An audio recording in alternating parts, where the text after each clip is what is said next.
오늘은 나사렛 예수의 제자 나다나엘이라는 제목으로 여러분과 은혜를 나누고자 합니다.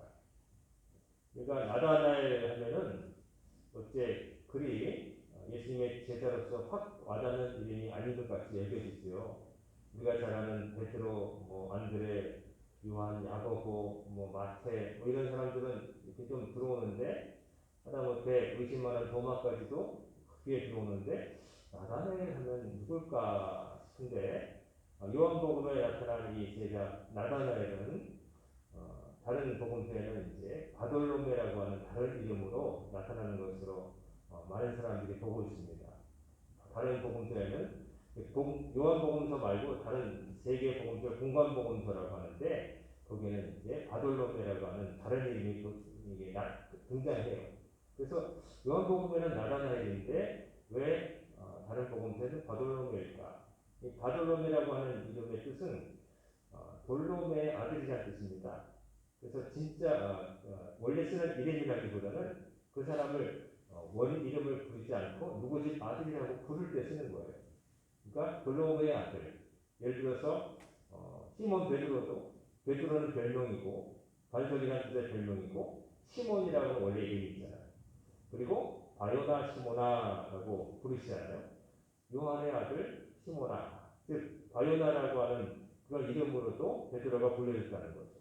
그러니까 나다나엘, 하나님의 전부된 뜻의 이름이 있고 그 다음에 아버지가 아마 돌로메, 아람식으로 하면 갈메라고 하는 사람이 아버지였을 가능성이 있는 거죠.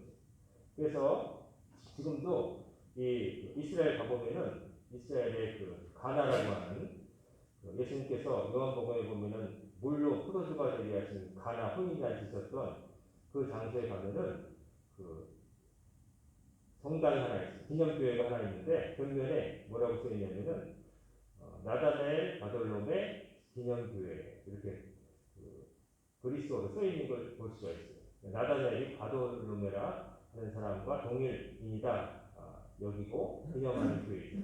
이 사람 고향이 가나였거든요. 이 나다나엘이라고 하는 사람의 고향이 가나로 나타났기 때문에 지금도 가나에 가면은 가나의 혼인잔치 그 기념교회가 있고요. 그 다음에 이 나다나엘 바돌롬의 교회가 따로 있어요. 그래서 지나가다가 이제 저는 그 교회를 못 봤어요. 이번에 갔을 때 다른 일을 팀들을 위해서 딴 것을 장만하느라고 저는 그 교회를 못 봤는데 함께 갔던 목사님 지나가다가 잘 모르고 자기를 찍었다는데 마침 그 교회 그 벽에 새겨진 걸 찍었더라고요. 사진으로 보여드리겠습니다. 자, 오늘의 본문에는 이제 나다나엘이 어떻게 예수님의 제자가 되었는가 그 과정이 나타나 있습니다. 우리가 지난주 본 것처럼 예수님은 갈릴리 지역에서 성장하셨어요. 이스라엘 북부 중에서 북부, 이방의 갈릴리라고 불렸을 정도로 동족들에게 멸시받던 그런 땅에서 자라나셨죠. 그래서 나사렛이라고 하는 동네, 인구가 당시 한 100명에서 200명밖에 안 되는 조그만 동네에서 자라셨어요. 태어나시기는 적용대로 유다 땅 베들레헴에서 태어나셨죠. 그것도 우여곡절이 있었죠. 인구조사 때문에 이제 어쩔 수 없이 고향 땅, 조상들의 땅에 가서 보적을 정리하고 와라 그래가지고 요셉이 다윗의 후손이니까 다윗의 동네, 다윗의 고향 베들레헴까지 가서 보적을 정리하러 갔다가 거기서 만삭이었던 마리아가 예수님을 거기서 출산하는 바람에 예수님이 원래 나사렛에서 태어나실 뻔했지만 성경대로 베들레헴에 태어나신 거예요. 하지만 사람들은 베들레헴의 예수라고 생각하지 않고 항상 갈릴리 예수 혹은 나사렛 예수, 나사렛 예수라고 항상 불렀어요. 나사렛 출신의 예수다. 그 말은 그냥 단순하게 예수님의 고향이 출신지가 나사렛 사람이다 하는 의미도 있지만은 깔보는 의미가 들어있는 거죠. 시골급이 예수라는 뜻이에요. 메이저가 아니라 마이너한 저 구석, 저 북쪽 끝에 정말 아는 사람은 아는 동네 출신이다 하는 멸시의 이름이 있는 거예요. 그래서 예수님께서 십자가에 달리셨을 때 십자가 위에 나사렛 예수라고 하는 이름을 이제 그 이름을 새겨넣게 하는 것이죠. 끝까지 예수님을 멸시하는 거죠. 오늘 본문 보면은 지난 시간에 본 것처럼 예수님은 고향 땅에 가서 회당에서 말씀 전하실 때 고향 사람들로부터 죽임을 당하실 뻔했어요.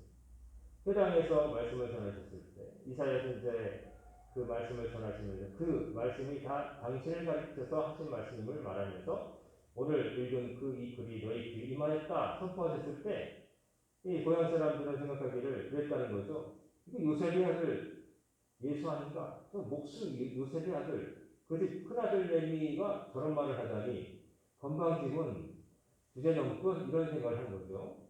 그 속내를 보시고 예수님이 너희들이 속으로 하는 생각을 내가 맞춰볼까? 그러시면서 의사야 네 병을 고쳐라 하나님 속담을 인용하면서 너희들 분명히 나를 멸시하고 있겠지. 그러면서 마지막 하신 말씀이 그래 그러면 내가 이 말 해주지. 너희들이 그렇게 잘하는 엘리야 선지자 엘리사 선지자 두 명의 위대한 선지자가 나처럼 고향에서 대접을 못 받았는데 이 두 사람 이 두 분의 선지자도 옛날에 이스라엘 땅에 엘리야 때 비가 안 내려서 사람들이 고통 속에 있을 때 이방 땅 시돈에 있는 사르밧 과부 집에 가서 그 집에 기도하면서 그 집의 곡식가루와 기름병이 끊어지지 않도록 해주었고 엘리사 선지자 때도 이스라엘 땅에 그렇게 나병 환자가 많았지만 정작 고침받은 사람은 이방 땅 아람의 장로 나아만이 와서 요단강에 7번 씻고 나왔다. 이 말씀 뭐냐면은 너희들보다 이방인들이 낫다. 나를 받아들이는 사람들은 이방인이라면 그가 먼저 구원받을 거다. 너희들은 내하고 제일 가까운 고향 사람이지만 너희들은 나에게서 제일 멀다. 이런 식으로 말씀하신 거죠. 그러니까 말 알아듣고 바보는 아니었던 거죠.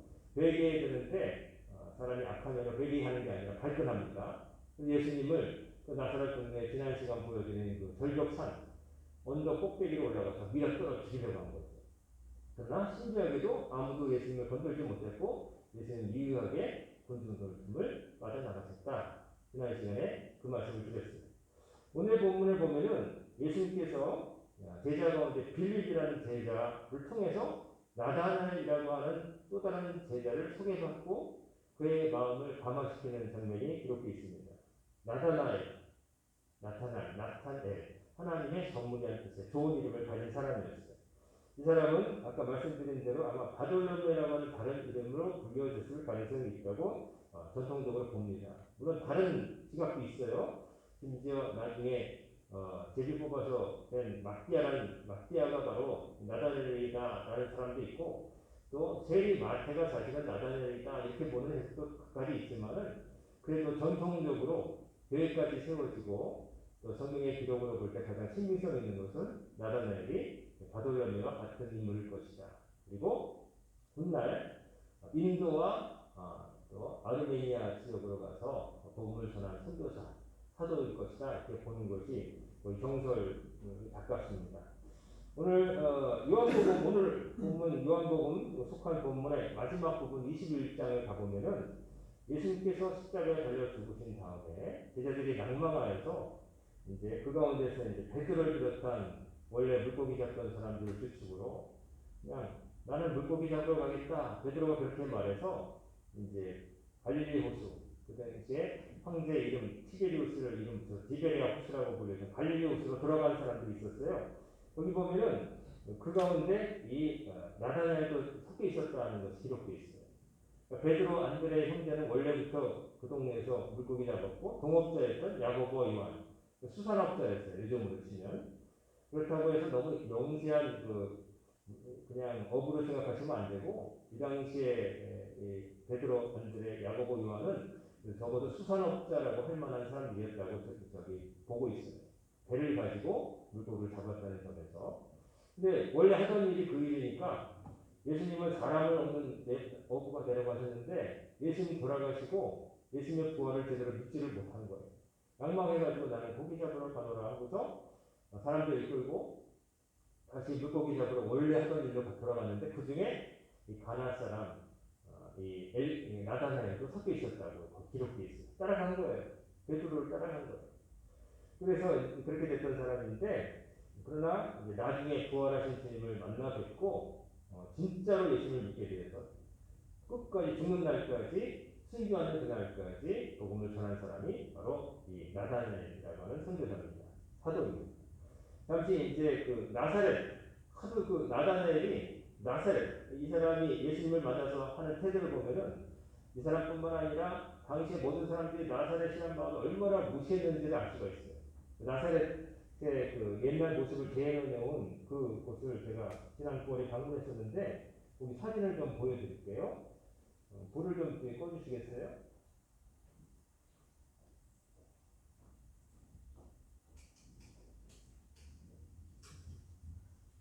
보기 좀 꺼주세요. 흐릿하게 여기 누가 하나 서 있는 것이 보시면 끝내시고 다 꺼주세요. 네. 여기 웬 사람이 나귀를 끌고서 손을 흔들고 있죠. 여기가 이스라엘 지금 현재 나사렛의 나사렛 빌리지라고 나사렛 민속촌이에요. 그 위에 현대식 건물, 그 영국에서 영국 스코틀랜드에서 이제 결성한 그 재단이 현대식 건물을 지어놓고 위에 신식 건물이 있고요. 그 밑에 비탈길로 그 옛날 모습, 나사렛의 그 2000년 전 모습, 당시에 예수님 당시에 있었던 모습을 재현해 놓은 거예요. 여기 있는 분들은 이 동네 사는 주민들로서 자원봉사하는 거예요. 자기 마을을 소개하기 위해서 무료로 자원봉사합니다. 그러니까 이렇게 주어진 시간에 옛날에 복장을 입고 봉사하고 또 오늘은 뭐 순인회가 하는 내일 철수회가 하는 식으로 이렇게 한다고 그래요. 옛날에 이런 복장을 입고 나귀를 끌고 이렇게 살았다는 거죠. 그리고 이것은 이게 저기 올리브 나무입니다. 올리브 나무가 그냥 지천에 깔려 있습니다. 정말. 우리가 올리브를 보면 보통 가공돼가지고 품절에 담겨 있다든지 잘라놓은 것만 보게 되는데 여기는 그냥 나무에 달려있는 채 이렇게 많이 주렁주렁 있는데 엄청 많이 달려있습니다. 그래서 요 생 그 열매를 이렇게 이게 하나하나 이렇게 살구 비슷하게 이렇게 크게 달리는데요. 이걸 따가지고 손으로 꽉 눌러버리면 그 과즙 비슷한 게 나와요. 근데 그걸 문대면 하나씩 윤이 납니다. 기름기가 그만큼 많은 거죠. 올리브 하면은 기름이 중요한 거죠. 올리브를 짜가지고 기름을 내서 이제 먹기도 하고 요리에 사용하기도 하고 또 좋은 품질의 것은 하나님께 드리는 거, 하나님께 바치는 거, 주님의 성전에 등불을 밝힌다든지 아니면 사람이 먹는 걸 썼고요. 짜고 남아서 나중에 조금 찌끄레기 비슷한 거는 가정에서 촛불 밝힐, 등불 밝힐 때 썼다고 하는 거고 또 때로는 이제 다쳤을 때 올리브 기름을 약으로 발랐다고 그래요. 아까 그 당나귀 데리고 있던 주민들 위에 현대식 건물을 보는 요거는 이제 진짜 이게 나사렛 빌리지고 밑에는 이제 과거의 모습을 재현하는 겁니다. 이게 수령이 한 500년 이상 된 올리브 나무라고 해요. 올리브 나무가 이렇게 두껍게 되는 게 별로 없는데 말하기는 이게 그래도 제가 예수님 당시에 있었던 올리브 나무의 친척 중에 제일 가까울 것이다. 나무가 죽지만 죽는 게 아니라 씨가 떨어져서 또 나고 그러니까 이게 제일 오래된 건데 아주 컸습니다. 그래서 그러니 이 나무에서 올리브가 얼마나 많겠어요. 그냥 달린 게 올리브예요. 이게 가까이 가서 찍어봤습니다. 이렇게 이파리 자체도 윤이 하얗게 납니다. 그래서 멀리서 보면은 반사가 돼가지고 은빛으로 빛나요. 그리고 양치기 그 당시에 예수님이 양치기의 모습을 이제 재현하고 있는 거예요. 이렇게 막대기를 들고 목대에 막대기를 들고 양을 툭 쳐가지고 이렇게 하는 거예요. 양을 이제 양 물이고 양을 집어넣고 이제 문을 닫고 이렇게 하는 거죠. 그다음에 우리 지방 목사님인데 키가 1m 한 77 정도 되시는 분인데 이 키를 비교하기 같이 서셨어요. 제법 크신 분이셨는데 이런 복장을 입고 옛날에 샌들 같은 거 신고 다윗도 아마 이 비슷한 옷을 입고 양을 쳤을 것이다 얘기되는 거죠. 이런 옷을 입고 그 다음에 이게 양들을 찍은 건데요. 양들이 이렇게 이제 먹이를 먹습니다. 근데 양하고 염소하고 우리가 구분하기가 좀 애매할 때가 있다고 그래요. 이 염소 중에도 이렇게 딱 염소다 안 느껴지고 양인가 싶은데 양인지 염소인지 모르면요 확인하는 게 뭐냐면 요 꼬리 엉덩이를 보면 된답니다. 꼬리가 다 아래로 쳐져 있죠. 이건 100% 양. 염소는 위로 탁 솟아 있어요. 염소는 아무리 얼굴이 양 같아도 꼬리가 솟아 있어가지고 양은 말을 잘 듣는데 염소는 신경 주려면 주인을 들여봤는데 그 성경에 양과 염소를 안 다르죠. 얼굴을 판단하는 꼬리를 보면 돼요. 빳빳이 들고 있으면은 교만한 염소고 푹 내리고 있으면 양이에요. 얼굴로 판단 안 하는데 자기들도 어떻게 보면 양이기 하면서 헷갈리는 녀석들이 있는데 꼬리 보면 100%랍니다. 꼬리가 초대해서 양이에요. 이렇게 막 이렇게 풀을 사료를 먹는 거죠. 풀을 마른 건초를. 이거는 뭘까요? 여러분 혹시 아시는 분 있을까요? 이건 뭘까요? 무화과나무. 그 성경에 나온 무화과나무. 이 무화과가 여기 또 많아요. 성경에 이스라엘에 포도, 무화과나무, 올리브, 그다음에 석류도 포함돼요. 성경에 이런 식물들이 있는데 여기 무화과도 이렇게 있어요. 그래서 여기는 없는데 북쪽에서 올라가니까 뭐 열매도 막 달려 있어서 막 썩는데도 사람 거들떠도 안 봐요. 하도 많으니까 살아있는데도 막 그냥 먹든지 말든지 그냥 방치할 정도로 무화과가 많습니다. 아담과 하와가 이 무화과 잎으로 나체를 가렸다고 그러죠. 그렇게 가릴 정도로 이파리가 커요. 무화과 나무가 있고요. 이건 뭘까요? 이건 뭘까요? 이게 무덤이에요. 돌을 굴려서 이 암벽에 불을 파고 이 안에다가 시신을 집어넣는 거예요. 근데 원래대로는 어떻게 하냐면은 이들의 장례 풍습은 일단 사람이 결사하면 그날로 묻습니다. 부패하고 이제 썩기 쉬우니까 시신이 소상되는 걸 막게 그날로 이제 묻어서 어느 정도 시신이 다 땅에 후처되고 뼈만 남았을 때 뼈를 수습해서 이 무덤을 사가지고 여기다가 안에서부터 집어넣는 거예요. 그럼 제 안쪽에는 먼저 죽은 사람, 조상들, 할아버지, 아버지, 나, 뭐 손자 이런 순으로 조상들과 함께 누웠다는 게 그런 표현이에요. 옛날에는 그랬다는 거예요. 그리고 이 문을 이렇게 돌리는 문으로 해가지고 이렇게 넣었다가 이제 밖에서 가끔 새로운 장례가 나면 열어야 되니까 밖에서는 열 수 있고요. 안에 들어가면 절대로 못 연대요. 죽은 사람 나올 일도 없지만 안에 들어가면 안 된다고. 이건 모형으로 만들어 놓은 거예요. 실제 길 가다가 하나 본 적도 있는데 이렇게 돌문으로 이제 돌려서 놨도록 돼 있어요. 이게 무덤이고요. 그리고 다행히 이 나라 땅은 이 돌들이 아주 딱딱한 게 아니라 석회암, 라임스톤이어가지고 이제 숟가락 하나만 가지고도 열심히 파면 파인다고 그래요. 그래서 이렇게 돌을 많이 팠어요. 이게 이제 다시 한번 띄고 저 안에 모형이 하지만 들어가 보라는데 언제 들어가고 싶지 않더라고요, 그 사람들이. 그래서 머리 사진만 다 찍었어요. 그리고 요거는 여러분 그 기드온이 몰래 그 타작을 하는데 사사 기드온이 남의 나라 사람들이 뺏어갈까봐 어디서 몰래 숨어서 타작을 했다고 돼 있죠? 포도즙 틀. 포도를 수확하다가 여기 가이드 그 현지 그 할아버지가 보여주는 여기 밟은데 이렇게 장방형으로 이렇게 움푹 파놓은 돌을 파놓고요. 여기다가 포도를 넣고 사람들이 맨발로 밟는 거예요. 밟으면 포도가 으깨지겠죠. 으깨지면 이 앞에 여기 홈이 파져가지고 거기에 제비에서 발을 또르륵 굴리면 여기 포도즙이 쌓이는 거죠. 가까이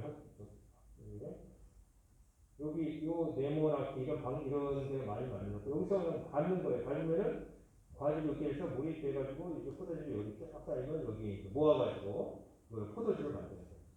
이렇게 이런 데서 기드온이 숨어서 누가 뺏어갈까봐 타작을 했다는 거예요.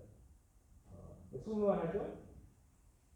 그래서 이렇게 물을 생수를 부어서 설명해 주는 거예요. 이게 포도즙이 넘치면 아래로 이렇게 또르르 굴러가서 여기 뭐 보이게 됩니다. 이걸 보여주는 거예요. 그리고 이건 다 포도 밭입니다. 포도 농원. 이게 다 포도예요. 포도가 막 주렁주렁 달려있어요. 그리고 이거는 석류.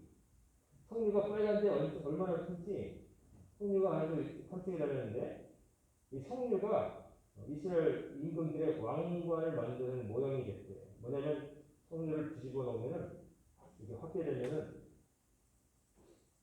둥그런데 여기에 뭐가 이렇게 솟아있죠. 여기 왕관도 위에 뿔처럼 이렇게 된 거.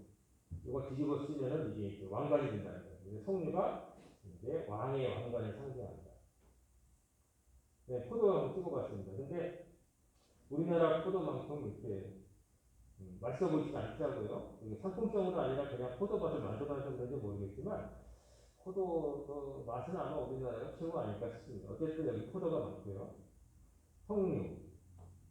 그다음에 이거는 이제 올리브를 가져다가 방아를 찧어가지고 기름 볶을 때 쓰던 그 방앗간이에요. 방앗간. 올리브 방앗간.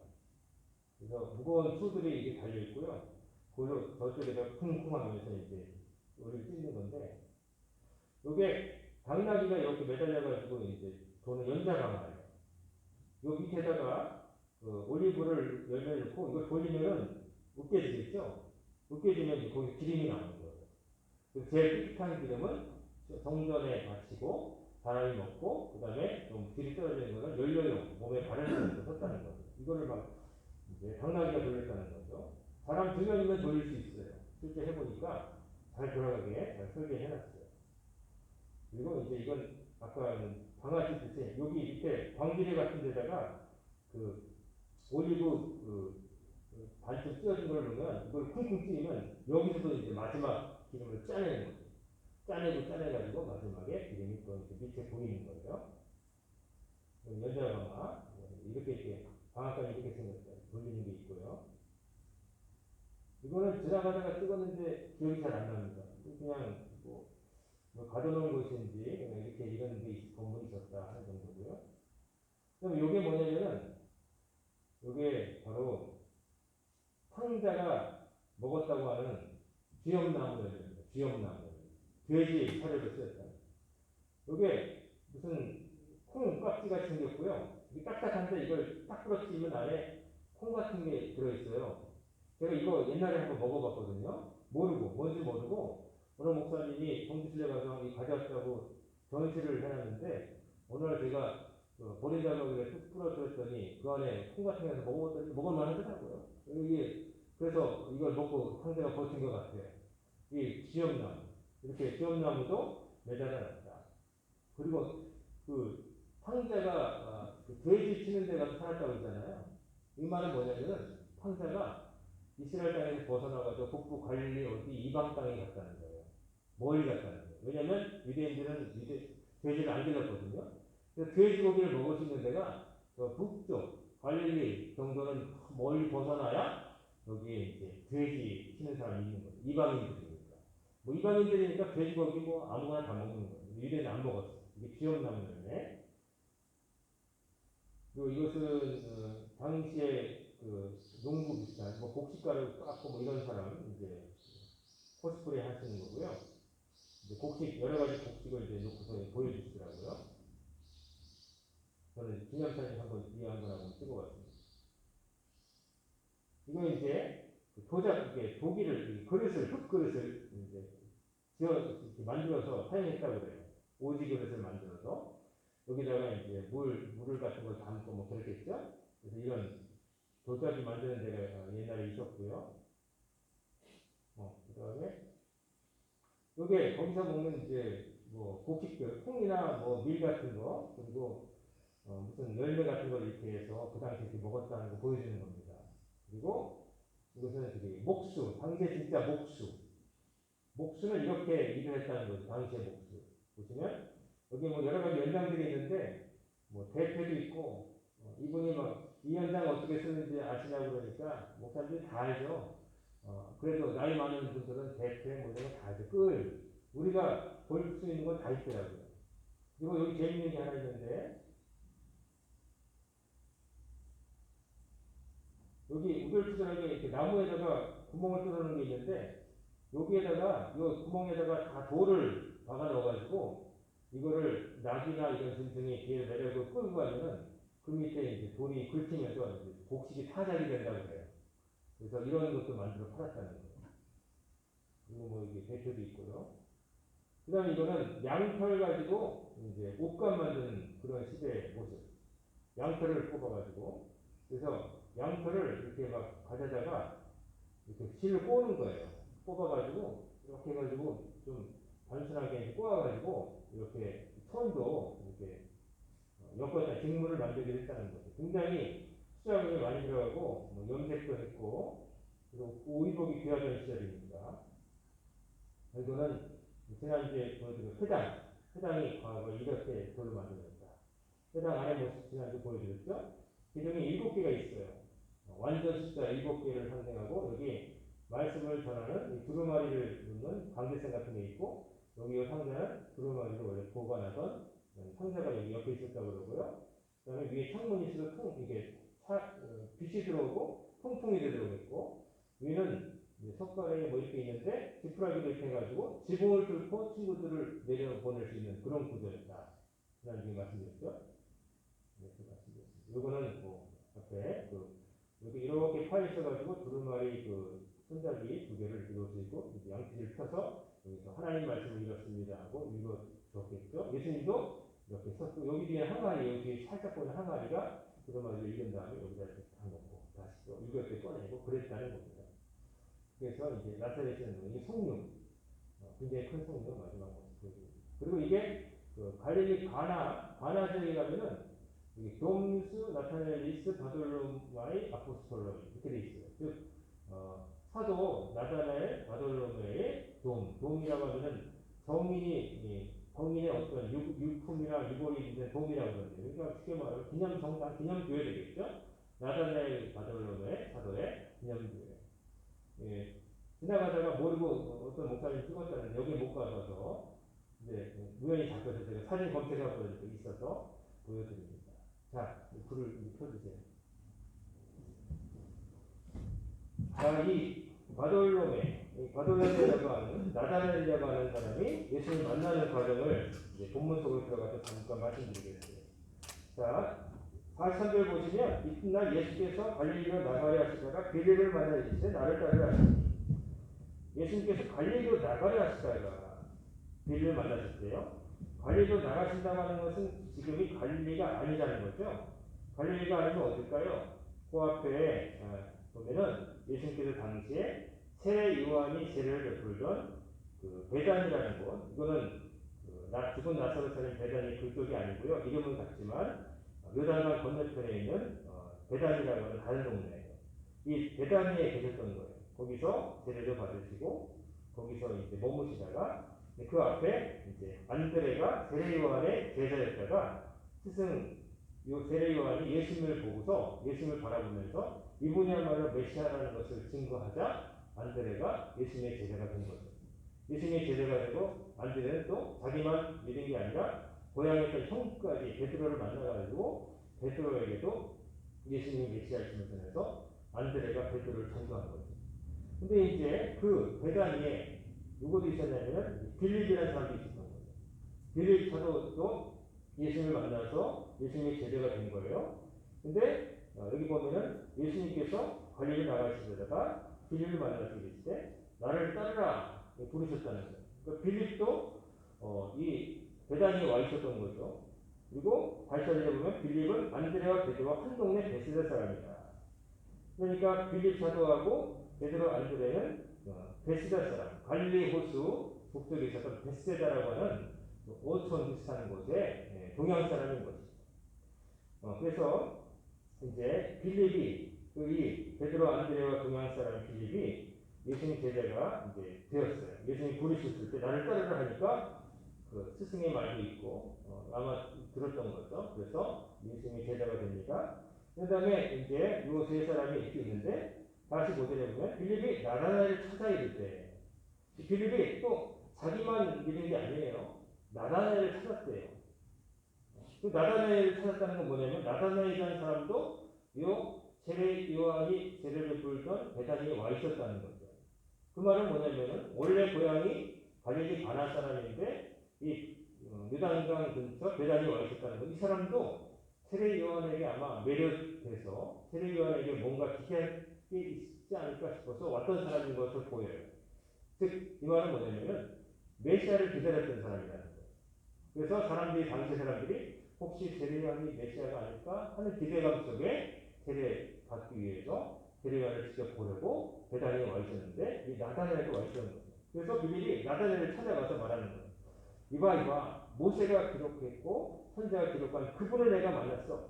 근데 그분이 요셉의 아들 나사렛 예수야 라고 전하는 거죠. 자, 그 말을 들었을 때 나다나엘의 반응이 시큰둥해요. 46절 앞부분 보면 나다나엘이 이럴 때 나사렛에서 무슨 선한 것이 날 수 있느냐? 대뜸 나오는 말이 그래? 한번 만나볼까가 아니라 나사렛에서 무슨 선한 것이 날 수 있어? 이런 말을 하는 거예요.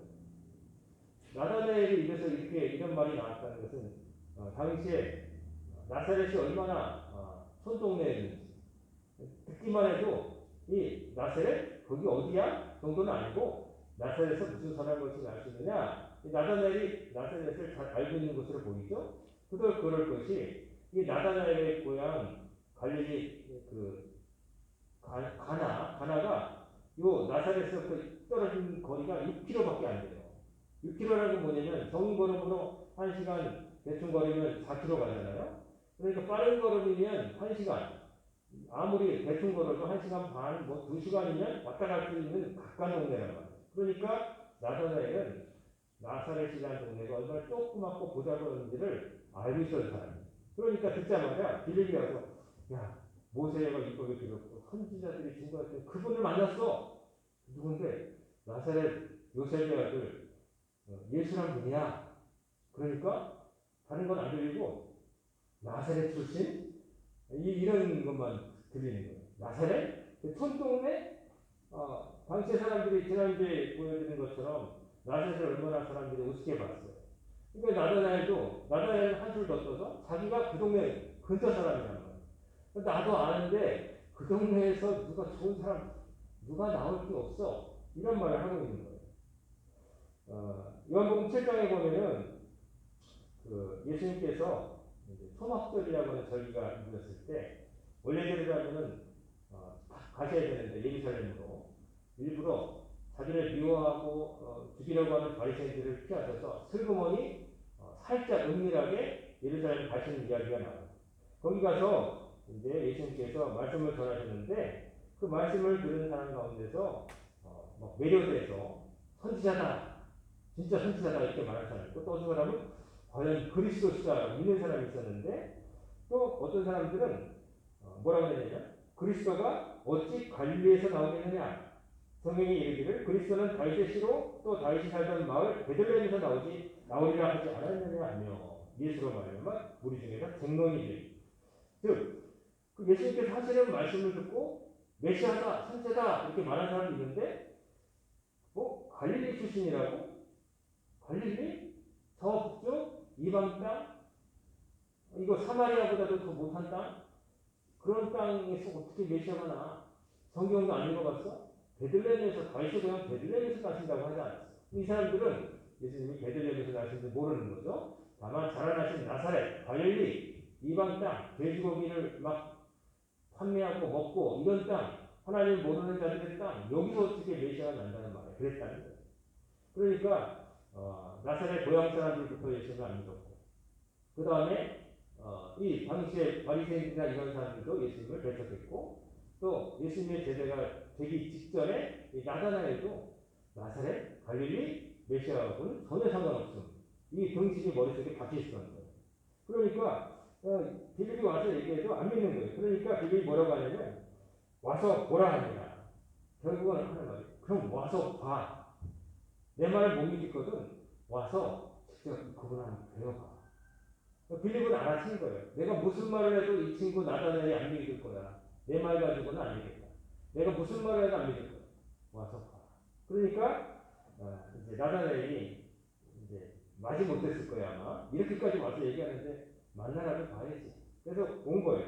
근데 47절에 보면 예수께서 나다나엘이 자기에게 오는 것을 보시고 그를 가리켜 이르시되 보라 이는 참으로 이스라엘 사람이라 그 속에 간사한 것이 없도다 라고 딱 나다나엘을 처음 보시면서 이렇게 얘기하시는 거예요. 보라 이는 참으로 이스라엘 사람이라 그 속에 간사한 것이 없도다. 자, 우리 칭찬이지 않습니까? 아무리 들어봐도 욕하는 거 아니시잖아요. 근데 48절을 보세요. 앞부분에서 나다나엘이 뭐라고 그래요? 나다나엘이 이때 어떻게 나를 아시나이까?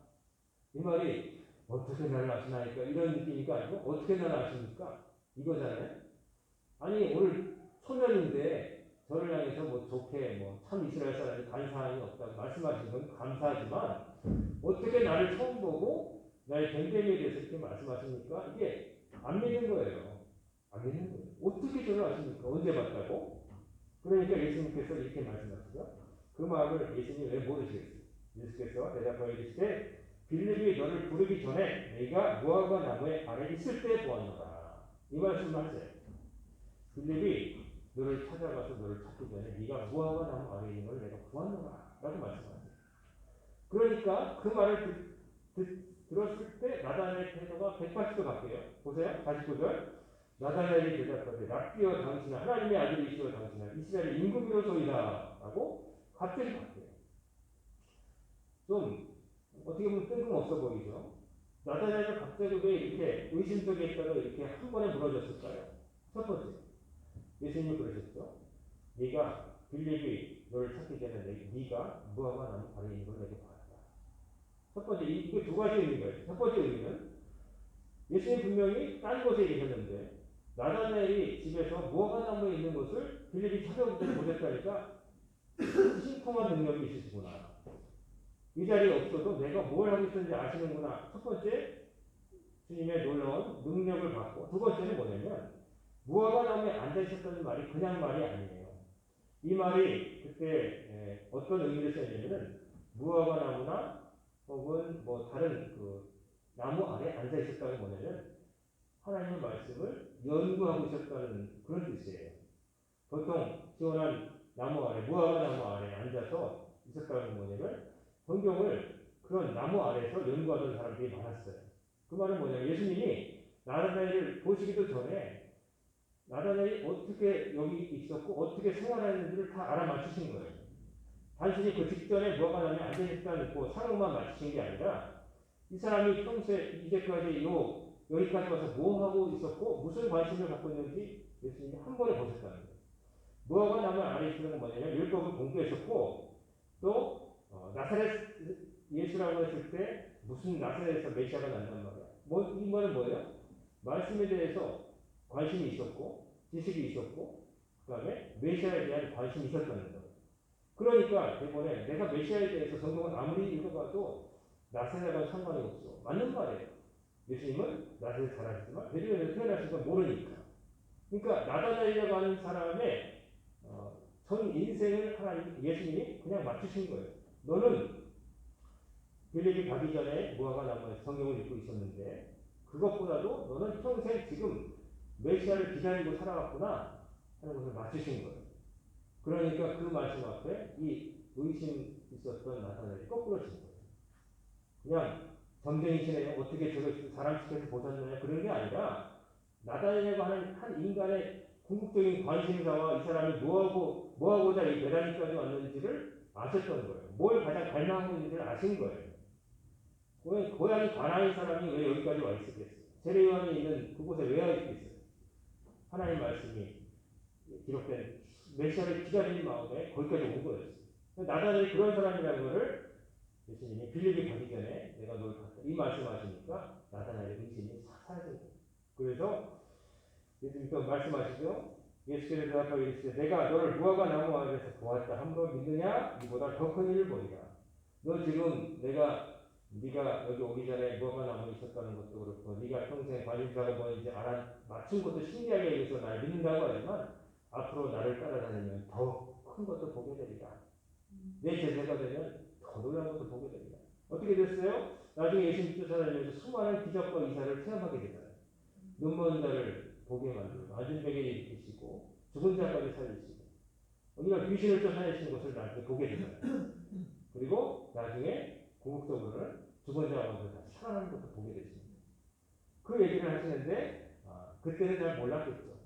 주님께서 예수님이 그런 일도 하시겠지. 막연하게 그냥 당장 감동받아서 따르겠다고 한 거죠. 51절에 이런 말씀을 또 이르시되 진실로 진실로 너희에게 이르노니 지금 너희라고 복수로 되어 있잖아요. 이 말은 뭐예요? 나다나엘에게만 한 게 아니라 나다나엘을 데리고 온 빌립도 있었을 것이고 베드로와 안드레도 있었을 거 아니에요. 당신을 따라다니기 시작한 그 제자들을 향해서 다 들으라고 하늘이 열리고 하나님의 자녀들이 인자의 오르락내리락 하는 것을 보리라 했습니다. 자, 천사들이 오르락내리락 하는 광경. 아까 처음에 나다나엘을 보시고 예수님이 평가하셨죠. 이는 참 이스라엘 사람이요 마음속에 간사함이 없도다. 이 말도 의미가 있는 말. 그냥 말이 아니에요. 칭찬 말이 아니에요. 단순한 게 아니에요. 뭐냐면 간사함의 대명사가 누구죠? 성경에서 야곱, 속이는 자, 간사한 자 이런 자체가 그런 뜻이에요. 근데 이 사람이 나중에 어떻게 됩니까? 야복 강가에서 선사가 씨름하고서 이스라엘이라고 하는 새 이름을 받게 되죠. 다시는 야곱이라는 이름 쓰지 말고 이스라엘이 아니라. 근데 그 전에 야곱에게는 또 다른 체험이 있었어요. 뭐냐면은 장자권을 속여서 빼앗고 형한테 맞아 죽을까봐 외삼촌 라반이 있는 바다나람으로 출발하는데 중간에 길에서 잠을 자게 되잖아요. 거기서 자는데 베델이라고 불려질 그곳에 잘 때 무슨 환상을 봐요? 하늘까지 이어진 큰 사람다리가 있는데 거기 위로 천사들이 오르락 내리락 하는 걸 보고 그때 하나님의 음성이 들리는데 하나님이 뭐라고 말씀하시기를 마시아니는 네 할아버지 아브라함과 네 아버지 이삭의 하나님이 나다. 그들을 보호한 내가 네가 이 땅에 다시 돌아올 때까지 너를 떠나지 않게 지켜줄게. 이 약속을 그때 처음 듣는 거예요. 그래서 그 간사했던 야곱이 그때부터 사실 인생의 전환점이 되는 거예요. 베델에서의 체험과 나중에 그 분이엘에서 체험, 두 번의 체험을 통해서 야곱의 삶을 새롭게 거듭나는 거예요. 나다나엘을 보고 예수님께서 이는 참 이스라엘 사람이요 과한 사람이 없도다. 나다나엘의 인생이 변할 것을 말씀하시는 거예요. 나다나엘이 성품도 좋고 괜찮은 사람이었겠지만 그 말씀 속에 이미 이 사람이 변화가 있을 것이다. 다른 삶을 살게 될 것이다 하는 것이 다 들어있던 거예요. 자, 이렇게 해서 이제 이 주님으로부터 부름받은 나다나엘은 아까 말씀드렸듯이 바돌로메와 동일 인물이라고 그랬잖아요. 동일 인물이라고 볼 때 바돌로메에 대해서 그에 대해서 전승되는 그의 순교 이야기가 있어요. 어떻게 해서 순교하게 되냐면은 아르메니아 땅에 가서 복음을 전하는데 왕의 아우에게 복음을 전해서 왕의 아우가 기독교를 개종을 하게 돼요. 근데 그 형인 아르메니아 왕이 그것에 분노해서 이 바돌로메를 잡아가지고 순교를 시키는데 어떻게 순교시켰냐면은 끔찍해요. 온몸의 피부를 다 벗겨내서 죽였다는 거죠. 그래서 지금도 독일의 프랑크푸르트에 가면은 성 바돌롬의 형제 성당 대성당이라는 데가 있어요. 저도 몇 년 전에 여기 오기 전에 옛날에 갔었던 것 같아요. 붉은 벽돌의 근데 그때는 그냥 아무것도 모르고 바돌롬의 카이저 성당이라니까 뭐 사진만 찍은 것 같은데 그 안에 그림이 있어요. 그림이 있는데 그림이 뭐냐면은 그 사람을 이제 바돌롬을 묶어놓고 그 군인들이 막 피부를 벗겨내는 그런 그림을 붙여놓은 그렇게 순교당했다고 그러고 또 로마의 밀라노에 가면 밀라노 대성당 가면은 그 안에 그 이탈리아 조각가가 16세기에 만든 조각상이 있는데 어떤 사람이 무슨 옷 같은 거를 이렇게 두르고서 서 있는 조각상인데 그게 옷이 아니라 자세히 보면 자기 피부예요. 피부를 벗겨내는 것을 이 벗겨진 근육이 조직이 드러난 사람이 담대하게 서가지고 복음을 그게 바돌로메. 이 말은 뭐냐면은 죽을 때까지 예수님 배신하지 않고 복음을 전했다는 거예요. 예수님을 할 때는 나사렛에서 무슨 메시아가 나오나 이랬던 나다나엘이 주님을 물론 나중에 다른 제자들과 더불어 낙심해서 물고기 잡으러 가기도 했지만 부활하신 주님을 다시 뵙고 다시는 주님을 배신하지 않으며 살갗이 벗겨진 홍보를 당해도 불하지 않고 복음을 전했다는 거예요. 왜 그럴 수 있었을까요? 예수님이 참 메시아이심을 정말로 알았고 믿었기 때문에. 그런 믿음이 없으면 어떻게 그러겠어요? 손가락 하나만 찔려도 아픈데. 그런 형벌을 당했어요. 사도들이 다 그런 사람들이에요. 늙어서 죽은 요한 빼고는 다 순교당했고 바울도 순교를 당했어요. 그럴 수 있었던 건 뭐냐면 그 사람들이 죽음이 고통스러운지 몰라서가 아니라 죽음 너머의 영광을 보았고 제일 중요한 것은 예수님에 대한 믿음이 있었기 때문에 그 주님 아니면 나는 아무것도 아니고 그 주님 때문에 당하는 고통은 나의 영광이고 주님 한 분만으로 만족한다. 그런 마음을 가지고 살았던 거예요. 그런 믿음, 예수님에 대한 확고한 믿음, 그런 믿음이 한없이 부럽죠. 여러분과 저도 그런 믿음을 갖기를 주의 이름으로 축원합니다. 그래서 주님이 참 메시아이시며 나사렛 촌동네에서 자라나셨으나 그분이 촌동네에 자라셨다고 해서 작은 분이 아니잖아요. 가장 크신 분인데 낮고 정말 낮고 천한 그곳에서 자라나시면서 목소리를 하시면서 자라나셔서 사람들에게 복음을 전하셨어요. 하나님이 그렇게 하셨어요. 왕궁에서 탁 태어난 게 아니라 석가처럼 가비라 왕국의 왕대로 태어난 게 아니라 목수의 아들로 태어나셔서 밑에서부터 갈릴리에서부터 예루살렘으로 오게 하시는 거죠. 사람들은 몰랐으나 메시아구나 하는 것을 점점 알아가게 하시는 거죠. 사람들은 끝까지 몰랐지만 십자가에 죽으신 다음에 다시 살아나셨을 때 그제서야 알았어요. 이분은 참 메시아다. 그것을 믿고 알게 된 사람들이 복음을 전해서 여러분과 제가 여기 있는 거예요. 이런 믿음으로 여러분도 그런 믿음을 나누어 가지시고 주님만 의지하시고 예수님을 구주로 믿고 또 빌립처럼 안드레처럼 나다니엘처럼 예수님의 그리스도이심을 사람들에게 끝까지 전하시며 사시는 여러분과 우리 교회 되기를 주의 이름으로 축원합니다. 아멘. 기도하겠습니다.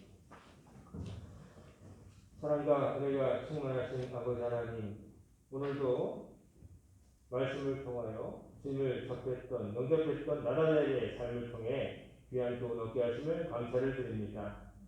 주 예수 그리스도의 굳은 믿음으로 순교할 때까지 복음을 전했던 사도 나다나엘과 다른 사도들처럼 저희들도 주님만이 메시아이심을 담대하게 전하게 하시고 저희들을 믿게 하시고 주님 말씀 순종하며 살아가도록 평생을 인도하여 주시옵소서. 오늘부터 시작된 한 주간도 주님 붙들고 살고자 원합니다. 저희들을 올바른 길을 인도하시고 선한 판단을 하게 하시며 들은 대로 배운 대로 살아가는 거룩한 백성 되게 하여 주시옵소서. 예수님의 이름으로 간절히 기도드리옵나이다. 아멘.